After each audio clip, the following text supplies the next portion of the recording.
Así dice la palabra de Dios. Así, porque eres tibio y no frío ni caliente, estoy por vomitarte de mi boca. Apocalipsis 3:16. Pero estoy seguro que usted quiere otra versión. Y se lo voy a leer, porque siendo un verso bastante corto, vamos a comparar, por ejemplo, lo que dice la versión siguiente. Mas porque eres tibio y no frío ni hirviente, yo te vomitaré de mí. Eso dice una versión de la Reina y Valera también. Amén. Amén. Y por supuesto, la versión de inglés básico dice: y porque tú no eres una cosa ni otra, así lo dice, yo no tendré más que hacer contigo. Estoy leyendo la Biblia de inglés básico traducido por mí. Amén. Porque tú no eres ni una cosa ni otra, yo nada tendré que ver o tendré que hacer contigo. Pueden sentarse, por favor, hermanos. Bendito el nombre del Señor. Amén. Aleluya. Oh, siempre la palabra de Dios es algo muy especial. Aleluya. Cuando vemos la manifestación de Jesucristo a Juan en la isla de Patmos, donde fue prácticamente condenado a estar o a permanecer, siendo ya entrado en años, fue un castigo por su fe. Pero Dios lo tenía todo programado, porque esto le sirvió para que pudiera ser el receptor de una revelación inédita, una revelación como nunca se había visto antes, con excepción de las revelaciones de Daniel. Y por supuesto hay cierta relatividad, porque es el mismo Espíritu Santo el que dio ambas revelaciones. Pero Juan el Apóstol, es realmente el receptor de lo que es Apocalipsis, que en griego es Apocalipsis, pero que se traduce en revelación. Por eso las versiones en inglés dicen libro de revelación. Entonces, en el primer capítulo está la manifestación de Jesucristo a Juan. Y en el segundo capítulo están los mensajes para el ángel de cada una de las 7 iglesias que componían lo que era Asia Menor, hoy conocido como Turquía. Es una región, también se conoce, según el libro de los Hechos, como la región de Frigia y Panfilia, según Hechos capítulo 2, verso 10, y otros versos más de otros capítulos del mismo libro de los Hechos. Fue el territorio, esta región o esta parte de esos lugares de Asia Menor, fue el territorio donde muchas iglesias se levantaron por el ministerio del apóstol Pablo. Entre ellos se mencionan o entre ellas como iglesias o como ciudades se mencionan Galacia, Éfeso, Colosas y otras más. Según el primer verso de introducción de Colosenses, por ejemplo, la Odisea significa justicia del pueblo, y esta es la última iglesia que refiere el apóstol Juan en esos mensajes que recibió del Señor.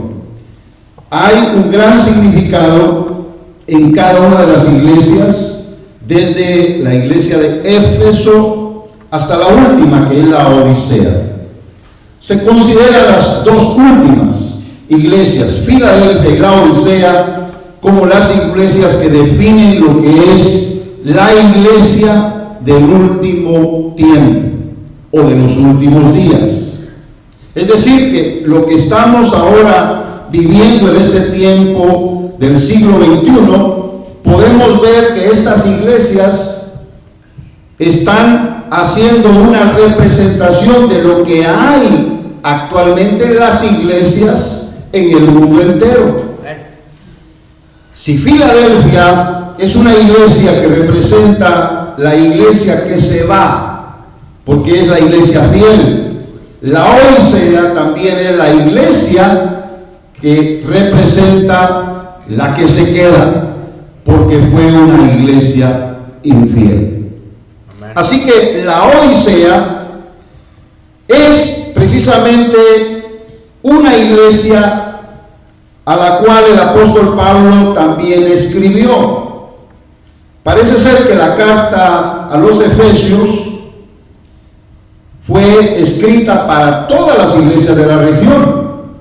Por eso se dice claramente en Colosenses 4:16 que esta carta sea leída, dice, en toda la región o en las otras iglesias del área, ¿verdad? Porque Colosas era parte del área y estaban leyendo los hermanos la carta de Pablo hacia ellos, pero tenía que ser compartida, porque también llegó entonces a las manos de la iglesia de Laodicea. Ahora, otro dato curioso es que Éfeso y Colosas son dos iglesias totalmente aparte por la región, pero tiene gran similitud el escrito para cada una de ellas en cuanto al mensaje doctrinal y de revelación que también el apóstol Pablo les compartía. Ese es un detalle muy importante. Cuando lea Éfeso, también lea la carta a los de Colosas, porque será algo que compagina, algo que tiene una relación muy importante en cuanto al mensaje del Señor para nosotros. Amén. Amén. Significa entonces que estas iglesias de la región de Laodicea fueron sanas y prósperas, porque fueron sembradas especialmente por medio del ministerio del apóstol Pablo. Ahora, ¿cómo una iglesia sana, una iglesia bien cimentada, una iglesia bien estructurada por los ministerios apostólicos del principio pudo decaer? ¿Cómo es posible que, habiendo estado tan cerca de la verdad, pudieron extraviarse de la verdad? Y es que es posible cuando una iglesia no se fundamenta en lo que es la palabra divina, lo que es la palabra inspirada. Y nosotros tenemos que tomar mucho cuidado para ser una iglesia que sabe lo que tiene y que también por ello sabrá lo que hace. Amén. Porque los mejores avivamientos comenzaron por iglesias que tenían abundancia de palabra, pero igualmente decayeron porque en algún momento se desviaron de ella. Y eso es lo que no conviene en cuanto a la realidad de la fe en nuestro Señor Jesucristo. Porque tenemos que mantenernos sobre el fundamento. Nadie puede poner otro fundamento sino el que ya está puesto, el cual es Jesucristo. Por eso no hay que poner liderazgos ni tampoco ministerios por encima de lo que nosotros consideramos palabra de Dios. Amén. La palabra del hombre debe ser escrutinio de cada uno de nosotros cuando la oye, cuando la lee. Debe ser realmente puesto en la balanza de la verdad. ¿Qué pesa más? ¿Qué pesa más? La palabra del hombre no pesa más que la palabra de verdad. Tiene que estar en el balance para que entonces podamos nosotros mantenernos en esa realidad. Amén. También a Éfeso se le dedicó tiempo en la enseñanza. De hecho, es la iglesia que más se menciona en el Nuevo Testamento, porque estamos hablando de la región que hemos dicho es la región de Asia Menor, donde estaba también la Odisea. Y por supuesto, en Hechos capítulo del 18 al 20 hay un trabajo que hizo el apóstol Pablo con esta iglesia de Éfeso. Fue la iglesia que más retuvo al apóstol Pablo para que les enseñara de día y de noche. Imagínense.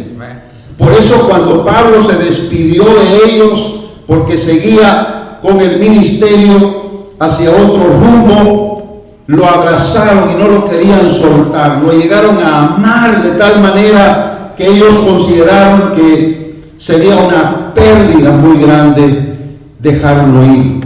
Pero entendieron que era necesario, porque él tenía que abrir camino para que la palabra siguiera corriendo y fuera glorificada.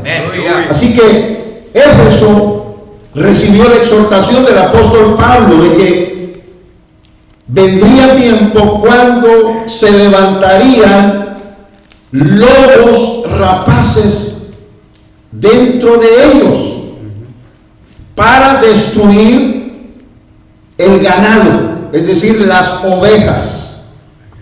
Y eso lo dijo el apóstol Pablo de una manera profética, porque llegó a suceder. Pero quienes han permanecido firmes, quienes han estado bien cimentados en la fe, saben, hermanos amados, que nadie los va a mover. Sea como sea, venga como venga, permanecerán firmes en la palabra de verdad. Alabado sea el nombre del Señor. Aleluya. Y se da por hecho que la atención ministerial de Pablo a la iglesia de la Odisea fue también muy especial, puesto que Pablo estaba en la región, podía llegar con más facilidad donde estaban las otras obras, porque él las había iniciado y él estaba sustentándolas con la palabra de Dios. Por esa razón, en el tiempo que les dedicó a estas iglesias, ya mencioné a Éfeso y también a la Odisea, estamos hablando de la misma región, y quiero que leamos, por ejemplo, Hechos capítulo 20 y el versículo número 31, para que usted se dé cuenta de lo que ahí dice. Leemos: por tanto, velad acordándoos que por 3 años de noche y de día no he cesado de amonestar con lágrimas a cada uno. ¿Verdad que esto se aprecia? Cuando alguien está dedicado, porque déjeme decirle, el ministerio puede ser una posición solamente. El ministerio tiene una función y ya se sabe cuál es la función, pero hay quienes no activan la función. Hay quienes están tan acomodados en el ministerio que siguen la manutención de la iglesia de una manera muy superficial. Por eso la dedicación del ministro a la palabra y llevándola al terreno de la práctica en las actividades de la congregación es muy importante. Porque de lo contrario, la posición vendría a ser como la del manager, ¿verdad? Hay quienes a veces juzgan a los pastores y dicen, pero si no hacen nada. Hay posición, y cuando Dios da la posición no es bueno juzgar, porque estaría uno en contra de las decisiones de Dios. Por lo tanto, es como que usted juzgue al manager de su empresa que está sobre usted, no hace nada, pero se preparó, se capacitó y ahí está ocupando una posición. Es la de jefe, es la de administrador, es la de manager, y la compañía confía en él y le han dado tal puesto. Así que por alguna razón está. Pero obviamente tiene la función, pero muchas veces, repito, se acomodan y a veces abusan de sus privilegios. Y así puede suceder en el campo espiritual dentro del ministerio de la palabra de Dios. Por lo tanto, tomemos en cuenta que el apóstol Pablo tenía la posición, sabía sus funciones y estaba activo. Él lo testifica, 3 años, y era de apreciar la dedicación, porque un pastor espera que la gente llegue no tanto para que lo oigan, sino para que aprendan, para que se llenen de la palabra, para que sean instruidos, enseñados, aconsejados, amonestados, exhortados con la palabra eterna de Dios.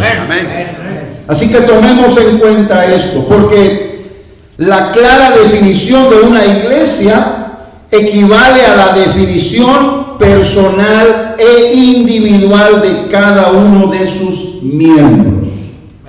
El tema de este capítulo 3, verso 16 es definición. Y por eso estoy dando este pensamiento, porque cuando cada uno de los miembros de la iglesia en lo particular está definido en lo que es la iglesia o el cuerpo de Cristo, entonces tendrá una actividad como la que le corresponde. Porque acuérdese, todos los que son de la iglesia son miembros del cuerpo de Cristo. Y cada uno de esos miembros en particular también tiene una función. Pero vale la pena buscar entonces la definición. Tengo que estar definido de lo que soy, definido de lo que tengo y definido de lo que debo hacer. Lo voy a poner en este plano. Los sentidos son 5. El tacto, la vista, el gusto por medio de la lengua, el oído y el olor por medio de la nariz.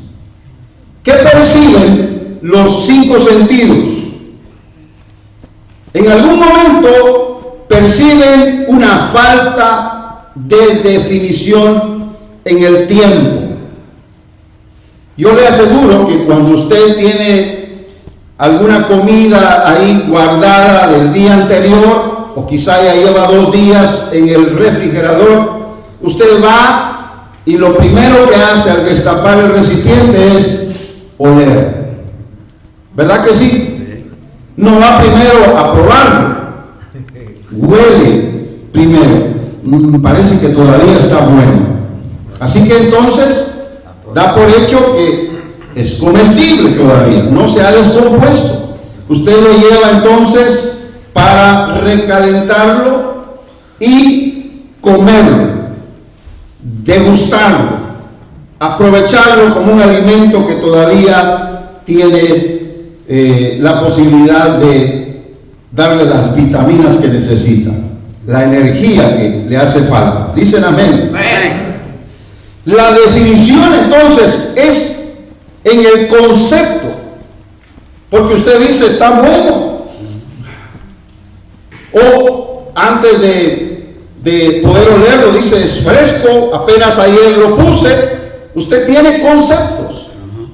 Usted puede decir es poquito o es mucho, y usted puede tomarlo y a través de sus sentidos definir por el concepto que le dé si es útil o no todavía a su paladar. Porque ¿qué siente el gusto si el olor no ha funcionado? ¿Qué siente el gusto? Siente también si todavía está en buenas condiciones, ¿verdad? Así que los sentidos pueden apreciar la definición, poniendo un ejemplo en este caso de la comida. Ahora, veamos en definición por concepto lo que se determina por medio de las palabras o por medio del tacto. Vamos a ver, suave, borroso, delicioso, distorsionado, agradable o rico. Esos son conceptos. Amén. Pero eso define algo. La definición en la esencia de una persona la definen los hechos. Si la persona es atenta, amable, servicial, obediente, sincero, veraz, etc. Es decir, ser definidos es importante en la vida cristiana, porque vamos a dar lugar entonces a una verdadera apreciación de lo que la persona es en sí, de lo que el cristiano es en sí. Así que es justo pedir una definición a quien se le ha atendido y se le ha demostrado interés y dedicación. Y eso estaba haciendo el apóstol Pablo con la iglesia. Por 3 años he dedicado mi tiempo de día y de noche para enseñarle la palabra.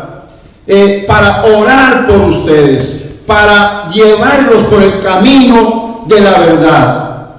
Y era obvio que él esperaba una respuesta definida de aquellos cristianos, que aunque lloraban ahora para despedirlo, estaba el apóstol Pablo seguro que quedaría la iglesia en buenas manos.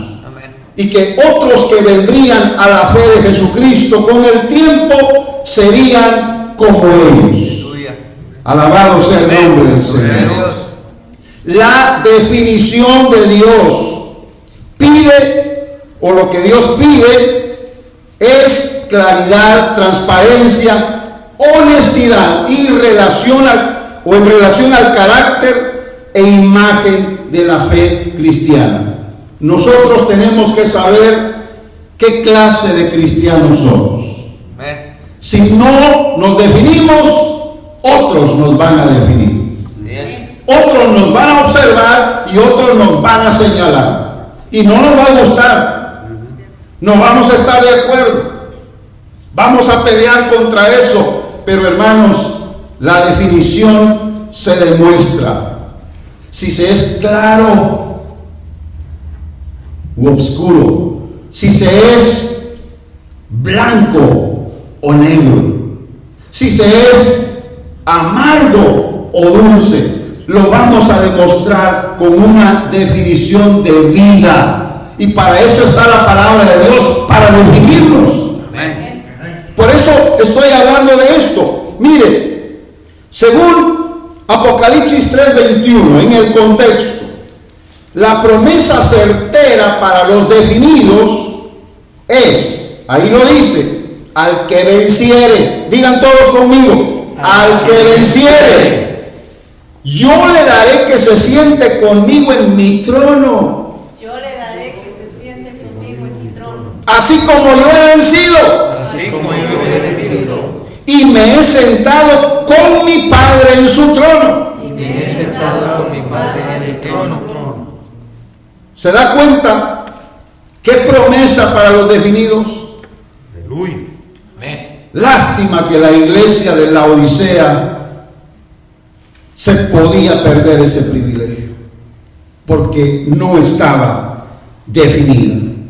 Y es lo que hemos leído, porque eres tibio y no frío ni caliente. ¿Se da cuenta? Es decir, no hay definición. Y Dios quiere realmente que nosotros estemos definidos. Mire, lo dice la Biblia, lo dice la Escritura, porque bien podríamos estar en la carne o estar en el Espíritu, pero hay que definirnos. Aleluya. Bien podríamos ser del mundo o ser de Dios, pero estar definidos. No se puede estar entre dos aguas. Tenemos que buscar la definición. Y eso es lo que el Señor puso en mi corazón a través de este texto.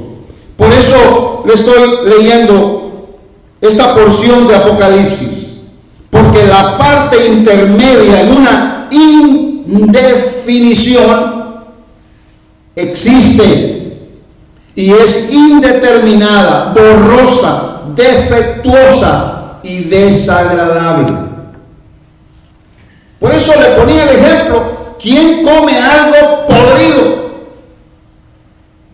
¿Quién come algo, hermanos, que ya está corrupto, que ya está prácticamente criando gusanos? Nadie. Automáticamente lo desecha el cuerpo por los sentidos. El agua tibia, dice mi pastor, como médico que era un elemento vomitivo. Cuando usted toma agua tibia, no sabe igual que si está definida como agua fría o agua caliente. Así que, ¿qué pasa entonces cuando nosotros no tenemos definición? El Señor nos rechaza. Yo sé que nos ama, porque eso no se puede negar. Pero si no estamos definidos, aún hasta nuestra oración pudiera ser ofensiva para el Señor. Aún hasta lo que le pidiéramos, aún hasta cuando nosotros hiciéramos algo supuestamente agradable para Dios. Porque la definición consiste en que nosotros sepamos lo que somos y vivamos por lo que somos, porque esa es la realidad de lo que Dios espera de nosotros. La definición se determina por lo que la persona debiera ser y no por lo que pretende ser. Es aquí donde entra el dicho: las apariencias engañan. Imagínense al lobo vestido de oveja que trate de decir meje, no le va a salir. Yo ya les he contado la experiencia que contó mi pastor, que cuando él terminó de predicar, un hombre que era visitante en la iglesia llegó hacia la plataforma y le saludó porque quería hablar con él, y él empezó a acercarse desde la plataforma donde él estaba, y dice que le vio, fíjese, le vio una máscara de oveja, pero que debajo podía verle el hocico del lobo. Y eso fue una revelación de Dios, un don del Espíritu Santo que le mostró. Imagínense, es palabra de sabiduría, le mostró lo que esa persona era. Y viniera con lo que viniera, él ya sabía cómo definir a esa persona, aunque en apariencia no parecía o parecía más bien un ministro. Les he contado la experiencia de otro pastor que me dijo: fíjense que un día entró un hermano, yo estaba limpiando la iglesia, me dice, y entró por la puerta y empezó a gritar: aló, ¿hay alguien por aquí? Entonces él salió del santuario hacia la entrada del templo y le saludó y le dijo: sí, aquí estoy limpiando la iglesia. Y dijo: ¿usted es el pastor? Y él le dijo: sí, soy el pastor, le dijo. Entonces viene este hombre y se identifica y le dice que es un ministro, es un predicador, y le dice: Dios me envió a este lugar y estoy aquí porque Él me dijo que yo tengo que predicar aquí en su iglesia. Y entonces el pastor, que no parecía pastor ahí, ¿verdad? Porque estaba limpiando, se le queda viendo y le dice, qué raro, le dice, pero porque a mí Dios no me ha dicho nada. Así que bienvenido las veces que quiera, pero nada más le invito para que se siente y escuche hasta que Dios me hable. Yo le puedo dar la oportunidad. Así es. Y yo creo que el hombre se fue molesto, ya no volvió nunca. Porque así sucede. En apariencia hay personas que pueden pretender ayudarte, pero muchas veces quieren hacerte daño. Muchas veces pretenden ser un amigo o una amiga y muchas veces también pueden llegar a tener otras intenciones. Por eso no hay que contarle los problemas a cualquiera, porque no se puede confiar en cualquiera y nadie, hermanos amados, va a estar en la capacidad de poder ayudarte si tú vienes con tus problemas y se los cuentas. Y quizá esa persona lo único que va a hacer es recibir lo que has dicho y tal vez hasta regarlo, comunicarlo a otras personas, y ahí es donde se distorsionan las informaciones y se convierten en chismes. ¿Cuántos dicen amén? Amén. Por lo tanto, tenemos que saber, hermanos, con quién llegar con confianza y pedir ayuda y pedir que nos puedan dar dirección o una guía para lo que nosotros queremos hacer. Por eso, pida consejo. Antes de tomar una decisión, pida consejo.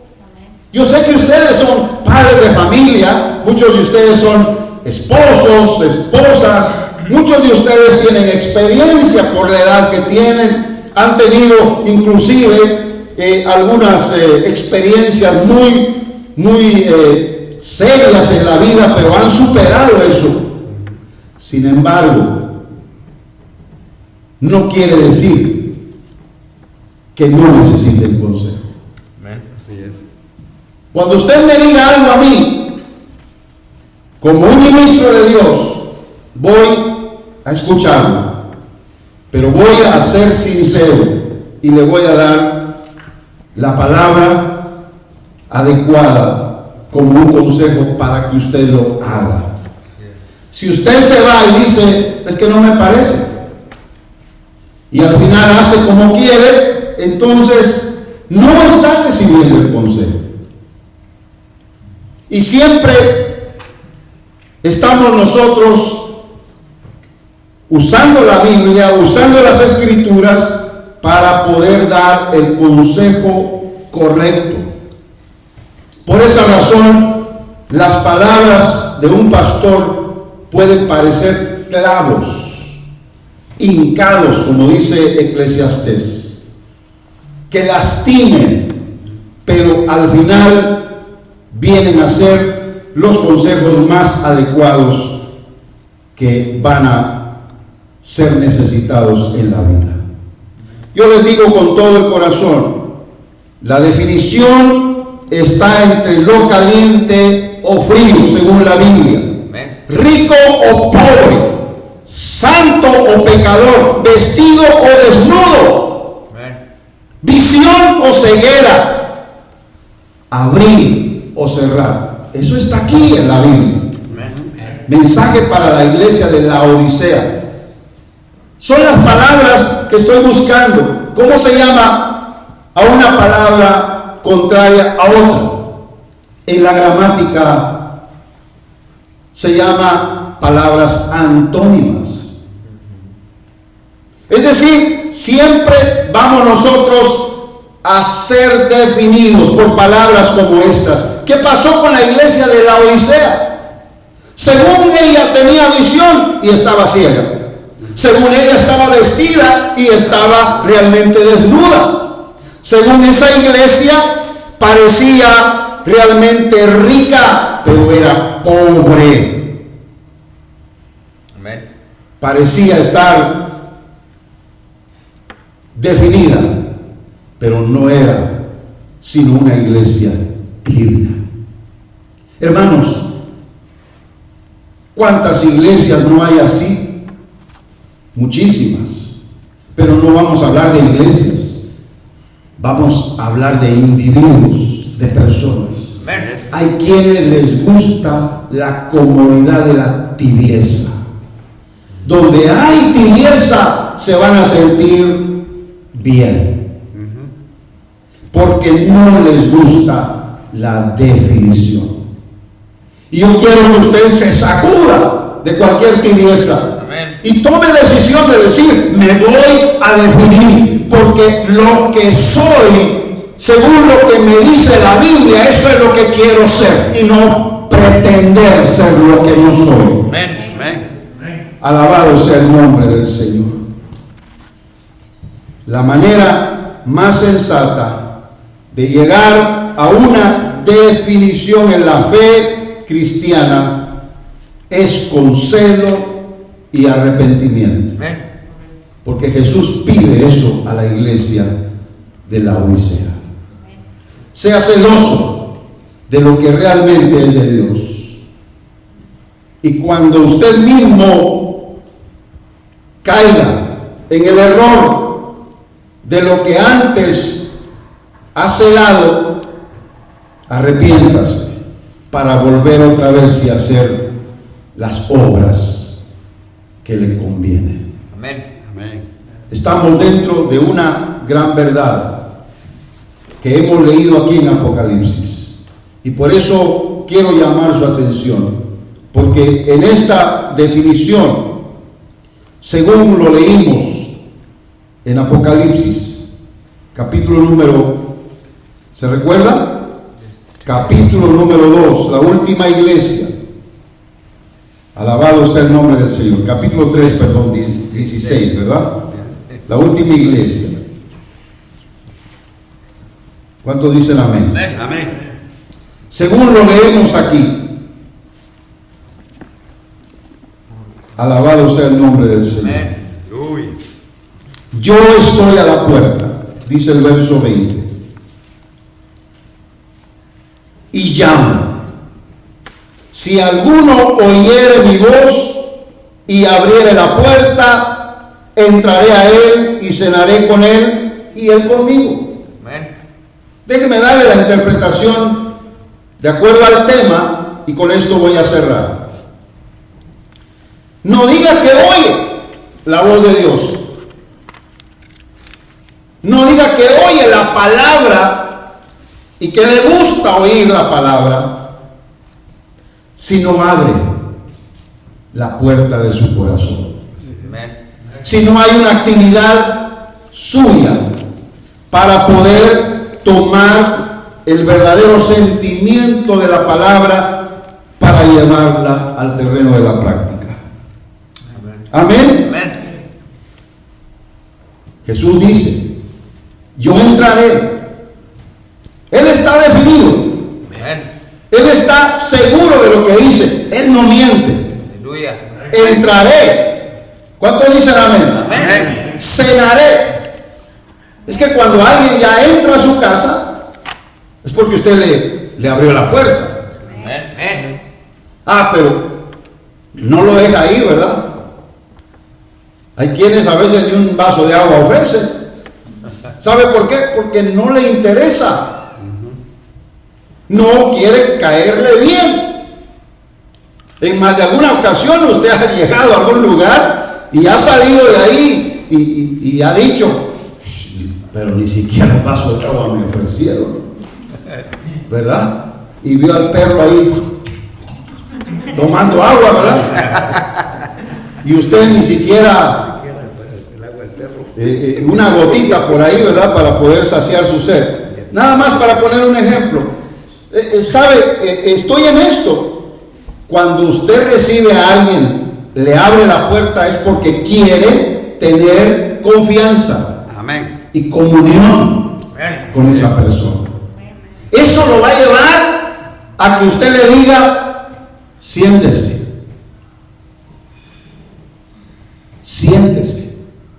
Yo he tenido el privilegio, hermanos, Y lo digo con humildad, pero he tenido el privilegio de hermanos que nos han recibido en casa y nos han dado aún su cuarto, el lugar donde ellos duermen como matrimonio.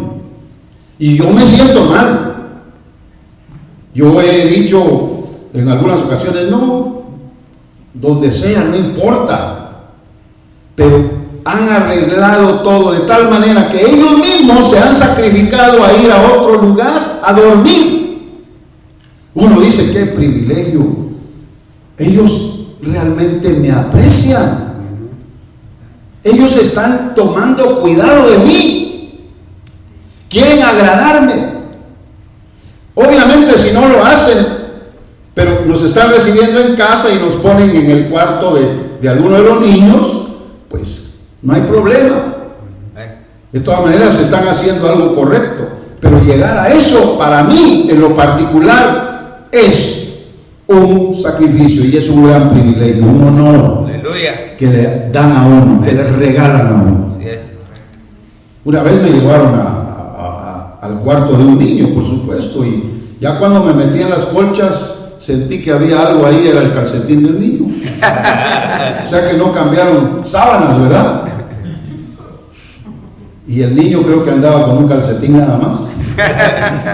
Pero hermanos, como sea, le dan confianza, le dan lugar dentro del hogar, dentro de la familia, lo reciben y eso ya significa mucho. Amén. Y eso es lo que dice Jesús aquí.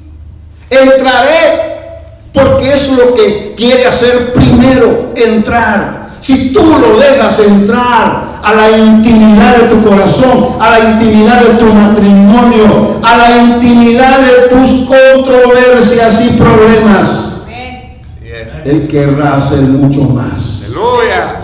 en tu vida. Amén. Así es. Siéntalo, dile, siéntate, Señor.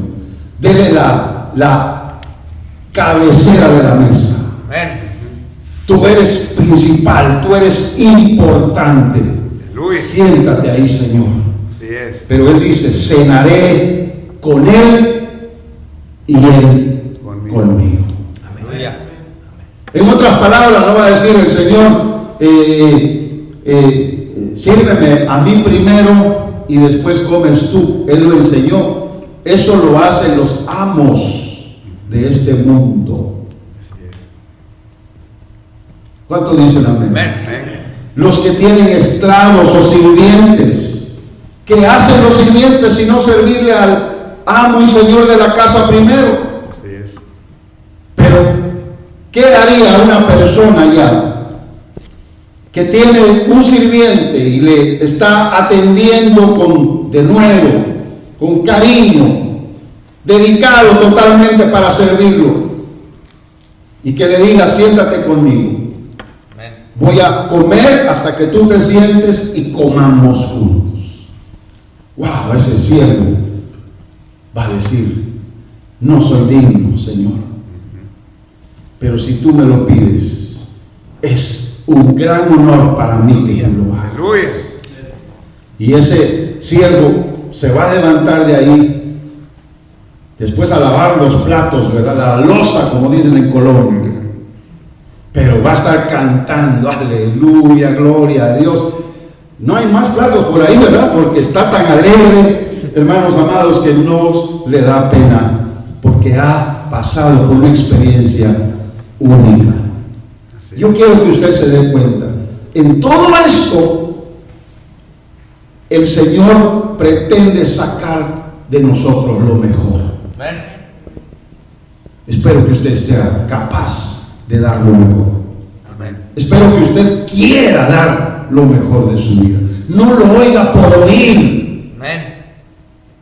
Si oye, abra la puerta. Vamos a orar. Amén. Padre Celestial, yo te doy gracias por tu palabra de definición para nuestras vidas. Te doy gracias porque no solamente resonará hoy, sino todos los días, hasta que nosotros demos el nivel que tú quieres y la definición que tú esperas en nuestros corazones. Permite, Señor, que cada uno que oye tu palabra, que oye ese llamado, abra la puerta y pueda tener comunión contigo. En el nombre poderoso de Jesús.